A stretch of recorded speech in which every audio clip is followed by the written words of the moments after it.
ketika kita sudah berhasil. Terima kasih.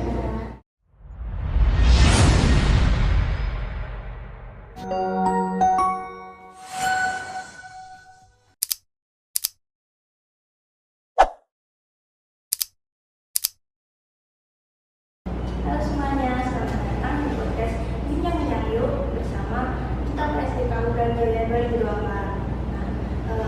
Pertama, biar enak, boleh dong perkenalan terlebih dahulu sambil disapa. Baik, halo teman-teman, perkenalkan nama saya Raffi Mahendra. Saya dari program studi peternakan angkatan 23 dan saya saat ini menjabat sebagai Duta PSDK Brawijaya 2024. Oh ya, ngomong selamat ya atas terpilihnya kamu menjadi Duta PSDK 2024. Kan duta ini kan bisa dibilang prestasi yang cukup besar gitu. Nah, kamu juga masih semester awal gitu. Nah, sebenarnya motivasi kamu itu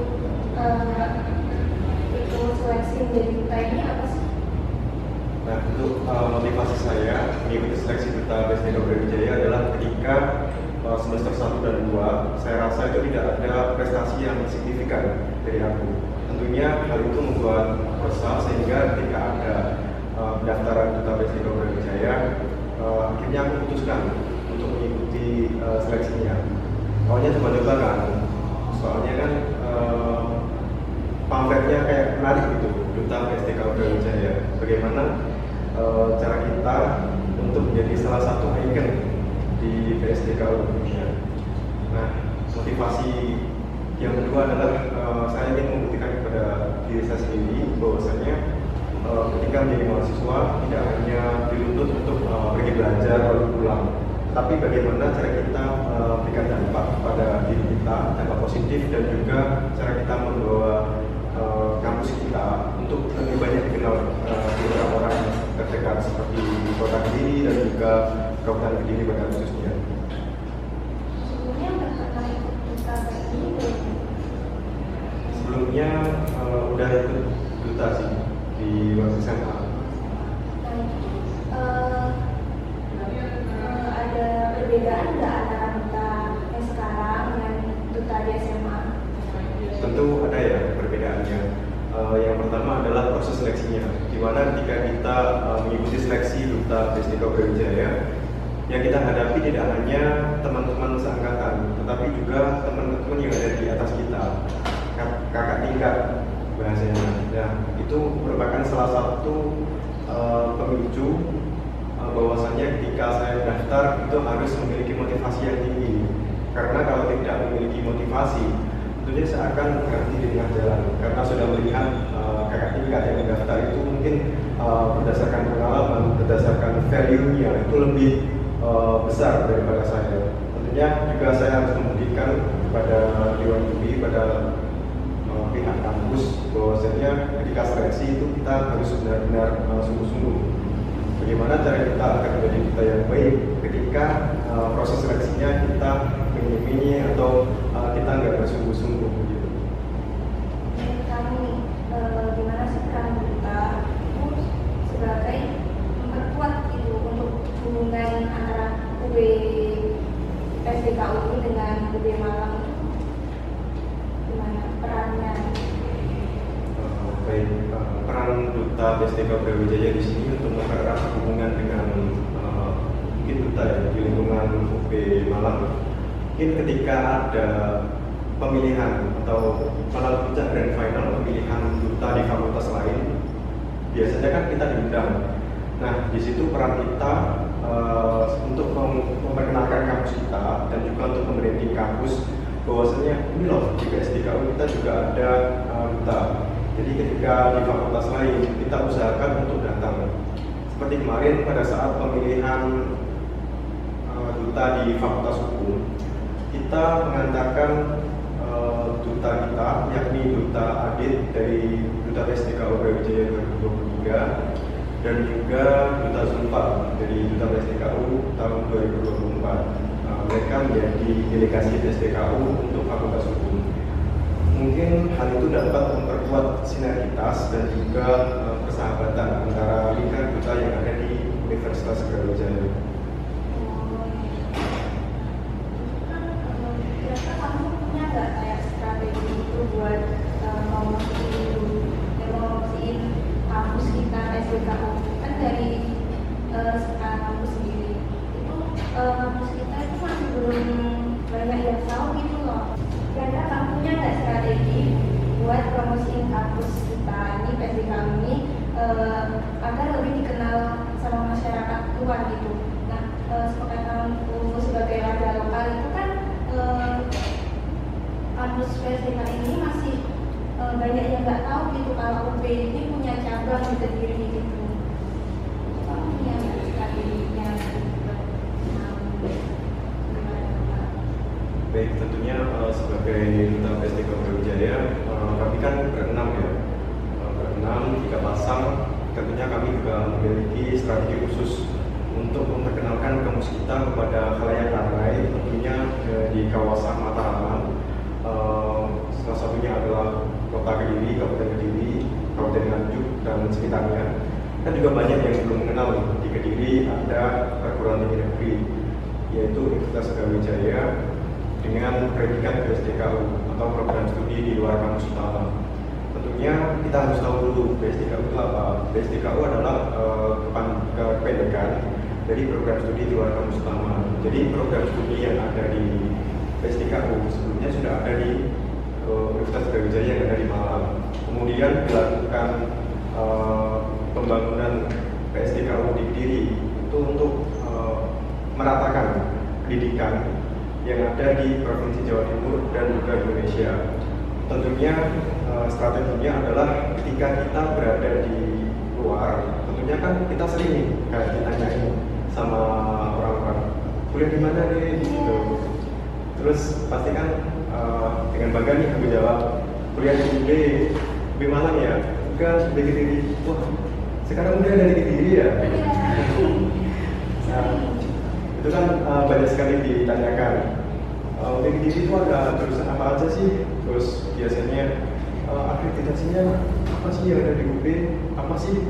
Kenapa sih kamu kok pilih di Kediri daripada di Malang? Tentunya banyak sekali pertanyaan seperti itu ya. Terus bisa aja kita jawab kan, kalau di Kediri itu ada UB dengan jurusan spesial di perikanan, pertanian dan juga peternakan di lingkup agrokompleks, di mana PSDKU ini kan setiap tahunnya membuka pendaftaran ribuan maba.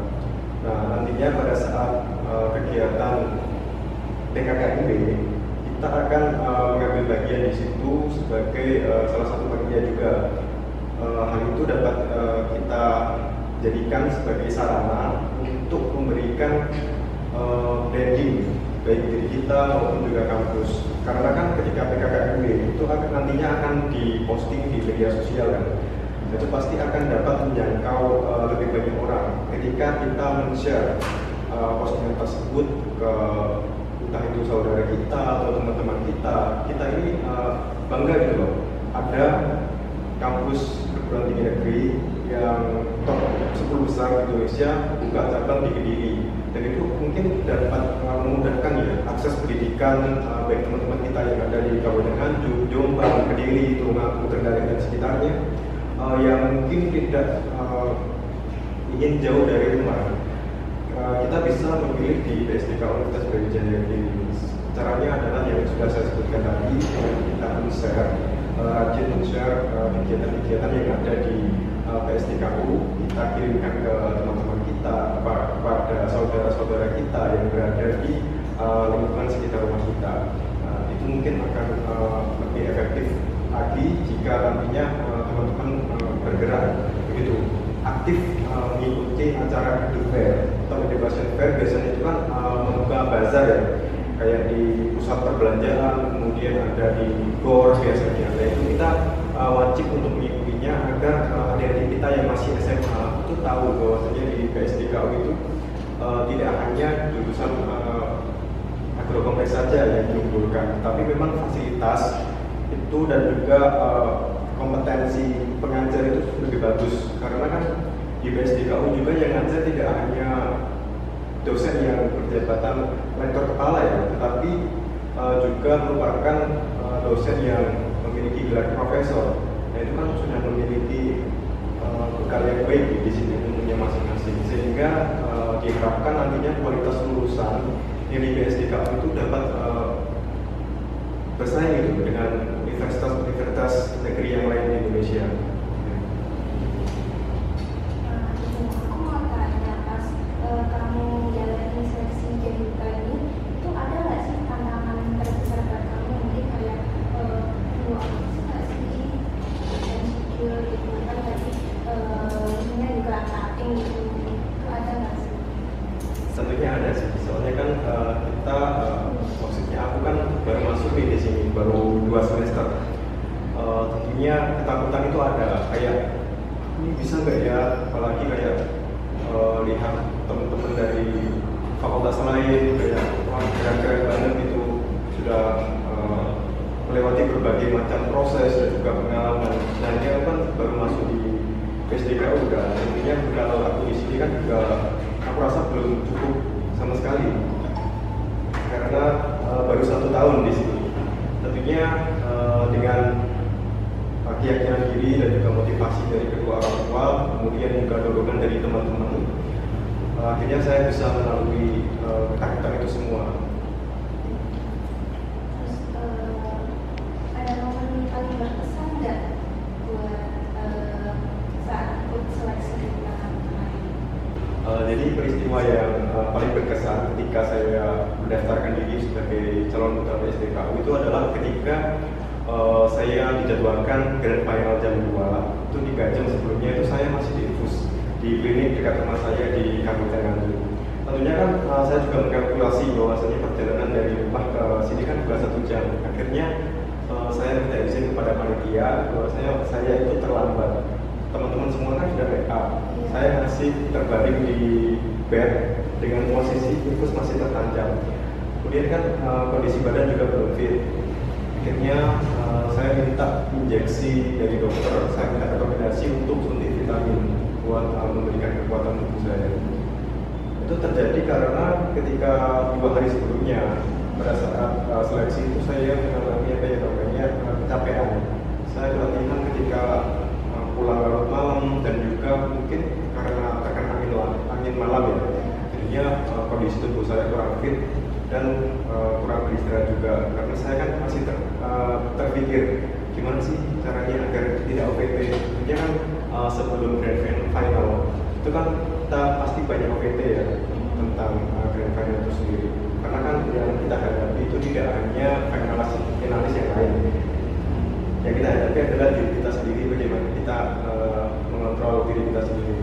Nah itu sih yang paling berkesan, kayak mau ikut grand final atau tidak gitu. Iya. Terus caranya kamu itu buat mengelola waktu antara tugas kuliah kita dengan tanggung jawab perkuliahan itu seperti apa ya? Baik, cara kita mengelola waktu antara tugas dan juga dunia saya sebagai mahasiswa adalah ketika saya dapat memanajemen waktu dengan baik. Seperti misalnya ketika saya nih ada kuliah pagi, kan tadi sudah saya jelaskan juga di awal, perjalanan saya dari rumah ke kampus kan 1 jam. Nah itu perlu kan ada menyisihkan waktu sekitar 1,5 jam ya untuk perjalanan, karena untuk menghindari adanya gangguan-gangguan yang ada di jalan raya. Kemudian ketika ada event yang berbarengan dengan tugas kita sebagai mahasiswa, ketika ada tugas presentasi dan itu eventnya bareng di jam yang sama, tentunya kita harus prioritaskan mana dulu yang paling kita prioritaskan. Kalau kita dari awalnya udah memprioritaskan bahwasanya kita presentasi dulu, lalu bergabung dengan event yang ada di kampus yang memerlukan adanya duta, kita harus prioritaskan hal tersebut. Tetapi kemudian ketika sama-sama urgent, ketika sama-sama butuh, ketika ada event di kampus yang dihadirkan langsung oleh rektor atau direktur, kemudian juga berbarengan dengan tugas kita presentasi. Tentunya ini adalah pilihan yang cukup sulit ya bagi mahasiswa, karena sebagai insan akademis kita harus prioritaskan bahwasanya pendidikan itu di atas segalanya. Lalu ketika ada hal tersebut dan mendesak, kita harus memilih salah satu. Ketika memang kita sudah ditakdirkan untuk menjadi duta PSDK Brawijaya, kita harus bertanggung jawab dengan pilihan kita. Kita harus hadir di event yang memang memerlukan kehadiran kita sebagai entah itu master of ceremony atau sebagai penerima tamu bagi tamu-tamu VIP tersebut.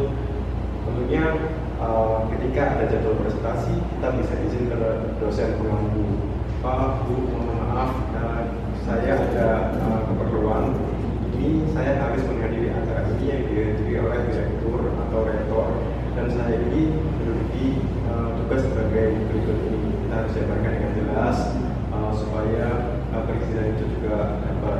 Lalu untuk membagi waktu antara tugas dengan tugas kuliah, sebenarnya saya rasa tidak begitu sulit ya, karena duta itu tidak sesibuk apa yang merayai pikiran.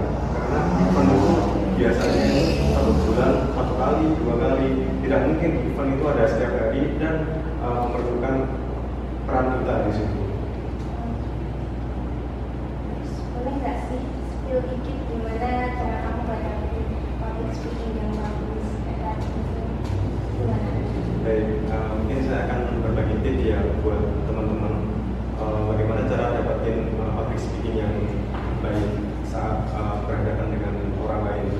Yang pertama adalah kita harus percaya diri, percaya bahwasanya kita itu mampu, percaya bahwasanya kita itu sanggup untuk menghadapi orang lain tersebut. Dalam artian kita mampu untuk berkomunikasi dengan baik. Karena ketika kita berbicara di depan umum, lalu kita tidak percaya diri, tentunya itu akan membuat kita susah sendiri. Karena apa? Karena kita yang harus difokuskan terhadap materi yang kita bawa, itu kita akhirnya terfokus dengan gestur tubuh ataupun berbagai gerak-gerik lainnya. Seperti misalnya ketika presentasi di depan umum, ketika kita tidak percaya diri, kemudian gerak tubuhnya kayak ada yang salah, tentunya kita berpikiran kayak kok gini ya, kok tanganku gini-gini, kenapa kok aku jalan-jalan ke sini kemari ya, tentunya fokus kita akan terpecah di situ. Kemudian yang kedua adalah kita harus menyiapkan materi dengan baik sebelum melakukan sesi wawancara ataupun presentasi terhadap segala sesuatu. Kita harus membaca dulu, ini tujuannya apa, arahnya mau kemana, terus materi yang sudah sesuai itu harus seperti apa. Itu penting karena ketika kita berhadapan dengan seseorang di depan banyak ramai, misalnya ketika kita berada di depan banyak orang, kita pasti tidak akan ya memegang ucapan kita satu ini harus gimana, ini harus gimana, enggak. Kita harus spontan, dan spontanitas itu terjadi ketika kita sudah berhasil menerapkan apa yang kita pelajari sebelumnya. Jadi ketika kita ketika kita mau pergi bertempur, apa yang kita harus siapkan? Yang pertama adalah mental, kemudian persenjataan dan juga perbekalan. Nah, itu harus kita isi satu persatu untuk menjaga agar kita itu mampu menghadapi pertempuran kita dalam artian public speaking di depan orang. Kemudian yang ketiga, mungkin dari kecil saya sudah dibudayakan ya untuk membaca buku. Jadi dari kecil bapak saya itu sangat suka sekali membaca buku apapun, baik itu buku cerita, buku sosial mengenai orang, maupun juga buku yang bertemakan wisata. Mungkin dari itu juga saya memiliki ketertarikan untuk membaca buku, sehingga akhirnya mulai terbiasa ya. Ketika saya ngobrol dengan orang lain dengan topik apapun, mungkin saya bisa mengimbangi percakapan mereka karena saya memiliki sedikit demi sedikit dasar untuk saling bertukar informasi dengan orang tersebut, seperti bicara tentang sepak bola, bicara tentang sejarah bangsa, kemudian juga bicara tentang ranah politik maupun organisasi. Ada pesan-pesan nggak buat teman-teman yang mungkin tertarik gitu buat jadi duta dari selanjutnya? Baik, buat teman-teman nantinya yang ingin menjadi duta PSDK Brawijaya 2025, pesan saya hanya satu, persiapkan dirimu dengan baik karena tantangan zaman itu semakin hari itu semakin berubah. Perkembangan teknologi itu setiap detik itu pasti akan mengalami perubahan dengan sangat cepat. Tentunya tentunya kita juga harus beradaptasi ya sebagai calon duta PSTK Brawijaya, karena ini kan PSTK Brawijaya dan ini kita membawa nama kampus yang besar loh. PSTK Universitas Brawijaya bukan universitas negeri yang kalangan bawah, tetapi juga universitas negeri yang berhasil menembus top 10 di Indonesia. Maka dari itu kita harus persiapkan diri kita dengan baik agar nama kampus kita juga dapat angkat, citra dan reputasinya juga baik, karena kita betapa bangganya orang tua kita ketika kita bisa menjalankan segala sesuatu yang sudah mereka harapkan, lalu juga dapat kita laksanakan dengan baik. Tentunya ini kan juga harapan bagi seluruh masyarakat Indonesia bahwasanya menjadi mahasiswa itu kan menjadi tulang punggung bangsa juga, karena kan kemajuan sebuah bangsa juga sebagai akibat daripada pemikiran-pemikiran para pemuda yang sekarang hidup di bangku perkuliahan. Jadi buat adik-adik nantinya yang ingin menjadi duta PSTK Brawijaya, persiapkan dirimu dengan baik dan juga jangan lupa giat belajar dan juga punya pemikiran yang visioner bahwasannya kita sebagai duta PSTK Brawijaya juga memiliki hak yang sama di bumi Brawijaya. Tidak hanya mahasiswa di bumi Malang yang memiliki keistimewaan, tetapi kita juga sebagai mahasiswa di PSTKU juga harus bangga sebagai bagian dari Brawijaya, karena kita juga Brawijaya. Jadi kami ada sedikit kenang-kenangan dari Kementerian Luar Negeri. Terima kasih. Kita terima ya. Terima kasih Kementerian Luar Negeri KKB. Semoga sukses selalu. Terima kasih ya Raffi udah meluangkan waktunya buat kita kita hari ini. Semoga ilmu yang diberikan kamu ini dapat bermanfaat buat teman-teman semuanya. Nah, karena kita udah ada di penghujung acara, jadi kita pamit undur diri dulu.